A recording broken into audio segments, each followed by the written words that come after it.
Oh, what's up everybody? Today we're looking under the hood at Initial Ascent. Believe it or not, right now, I have 150 pounds on my back and we are gonna show you how they do this.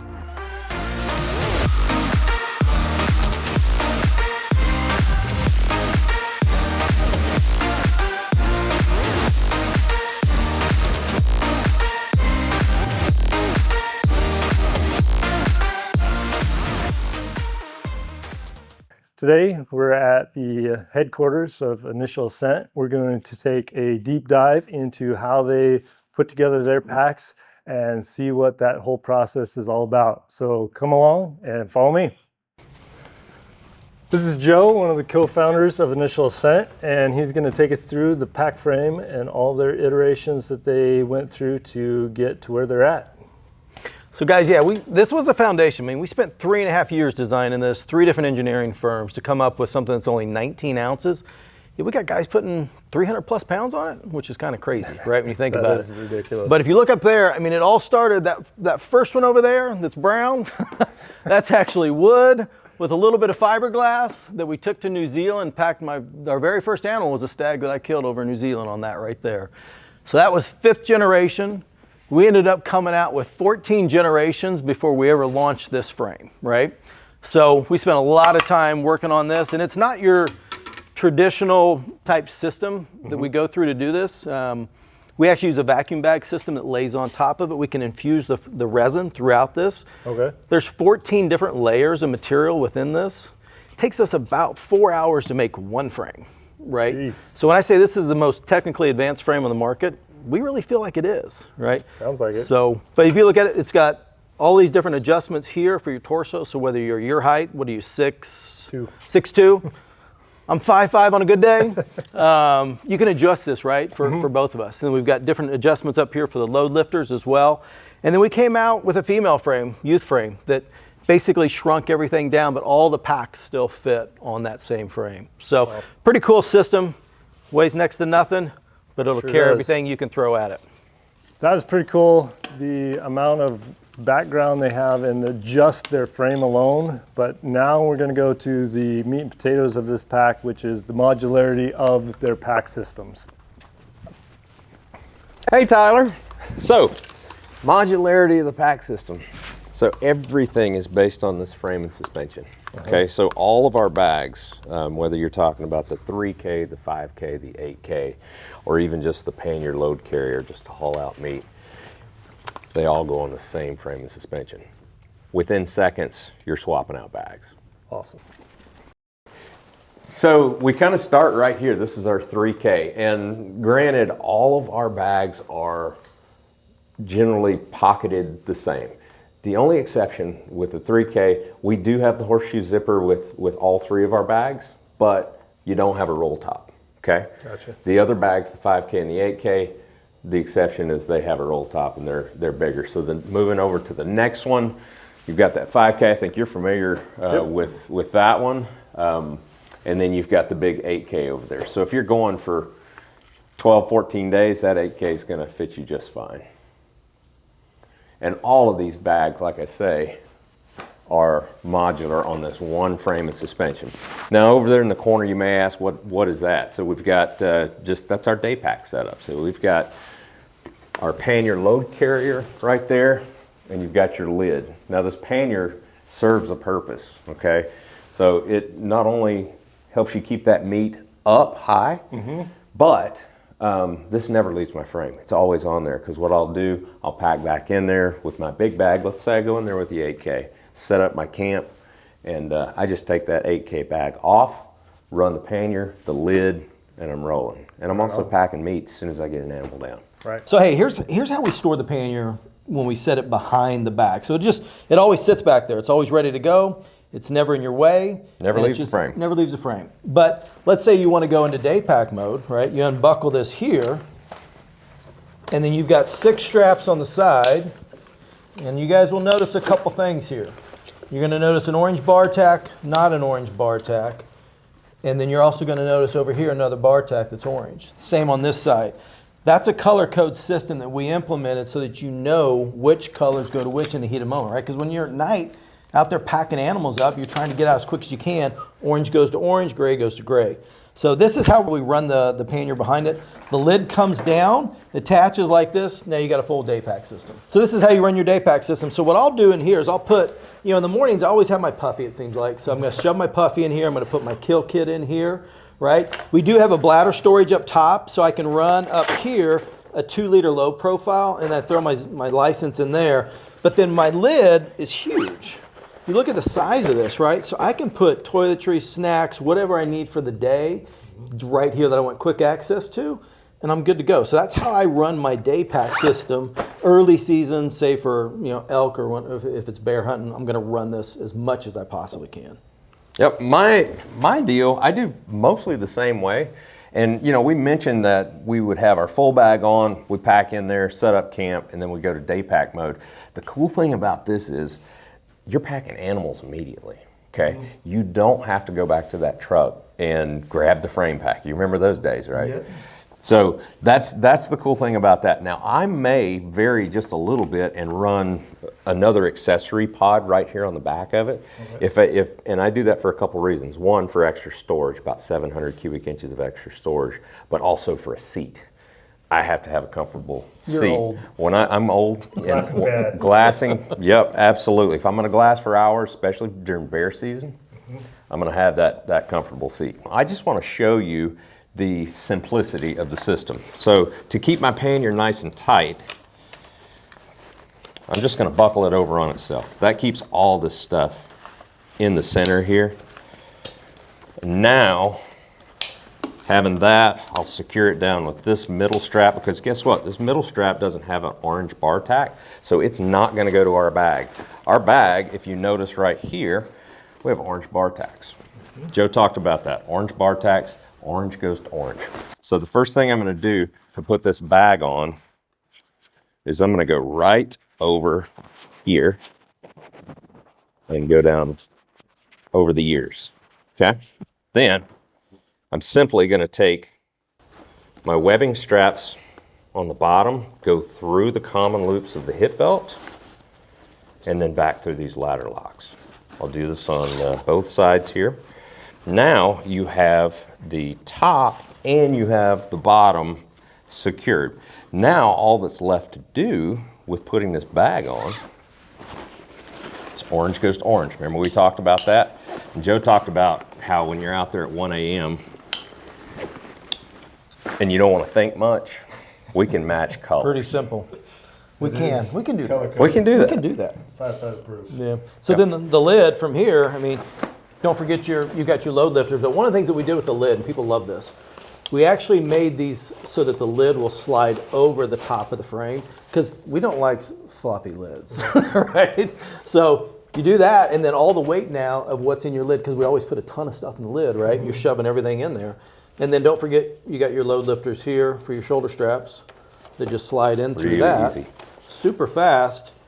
And literally, you are good to go. So it is that fast of a system. Now, the cool thing about this, that's the 3K. The 5K operates exactly the same. The 8K is exactly the same. Other than the 8K, we utilize this center buckle. It goes to the bag because it's such a big bag, right? Gotcha. So outside of that, super fast, modularity.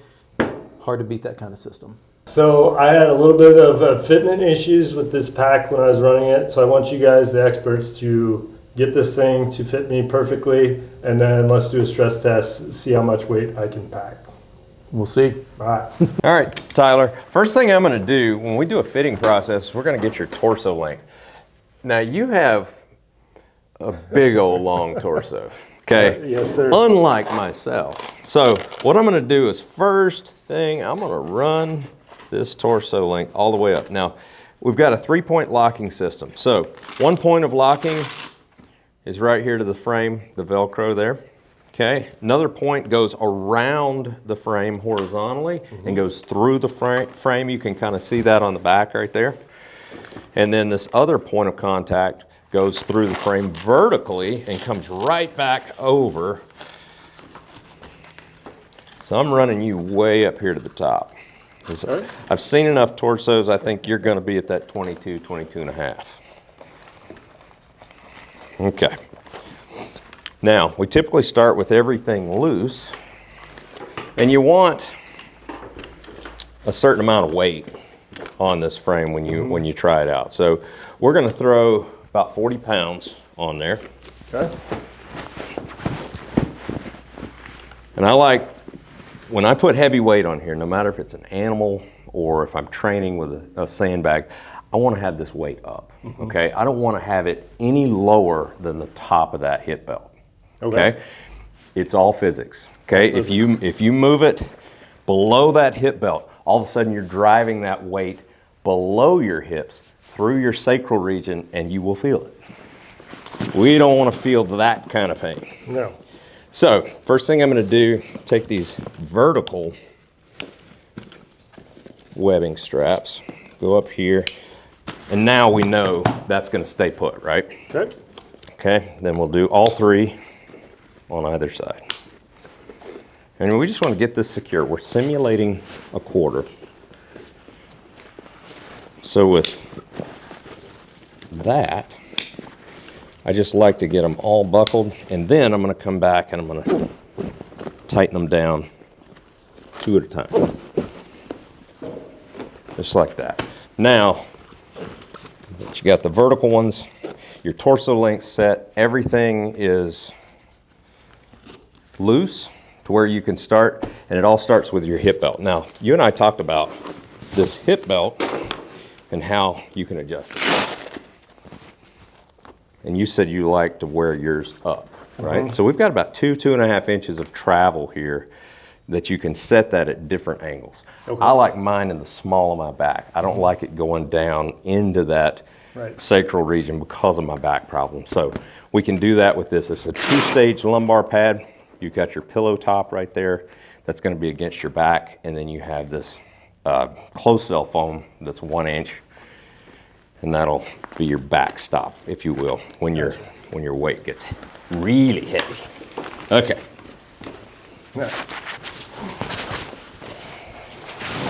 I didn't give you much room to operate here, did I? Okay, so I'm just going to hold that up there till you get your hip belt in place. That's the most important part of this whole fitting process, is where that hip belt goes. Okay, and it looks like you've got yours in a pretty good spot right there. You want to get it as tight as you can stand it. Now, placement-wise, the points of your hips, I like to start guys with the points of their hips right in the center of those hip belt pads. Is that kind of where you're? It's right there. Okay. So some guys wear it a little bit lower, some guys wear it a little bit higher, but I do like to start with the points of the hips right there. Now, and you've got it tight, okay? Now, next thing, tighten up those shoulder straps. Just get them good and snug. Okay? Sternum strap would be next. Okay, perfect. And one thing with that sternum strap, guys like to wear it in different ways, okay? Guys like to wear it where they'll really wrench on it and they'll get those shoulder straps up on their chest. We find that actually cuts off air circulation, or it kind of prevents you from breathing properly. I like to have it right there in the pockets of the shoulders, and basically the sternum strap is so that the shoulder straps don't go to the points of your shoulders, okay? All right, now the last thing, you're going to take your load lifters and you're going to snug them up there.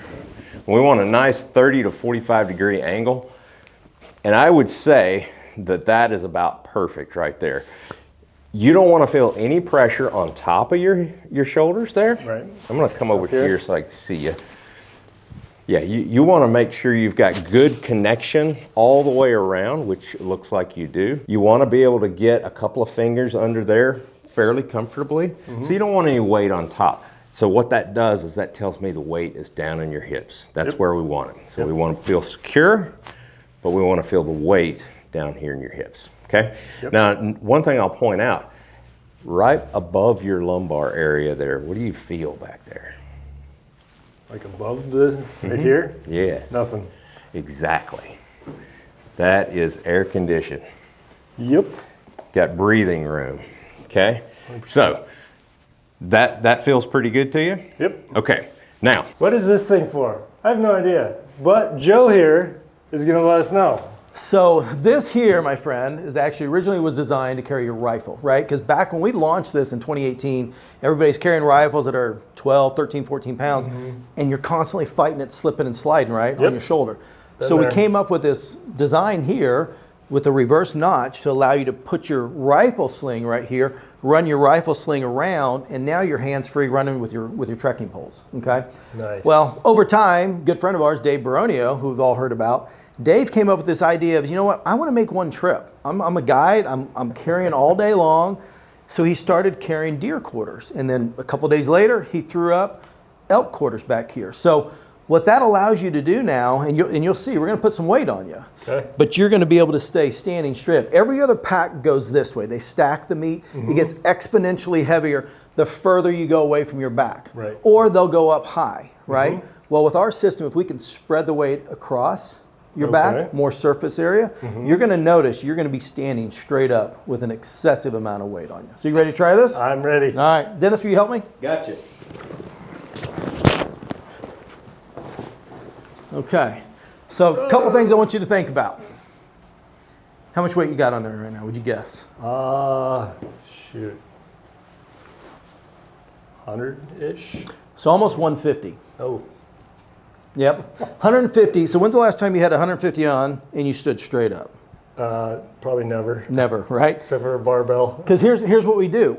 We stack the quarters this way, so you go like this, so you compensate, right? And everybody does the familiar height.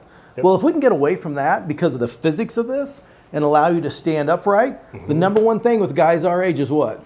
Lumbar. Low back pain. Right? So we can help avoid that, extend your life on the mountain, help you recover faster so that you can go out and help your buddy get his elk out. This type of system allows you to do it, right? So pretty cool. Yeah.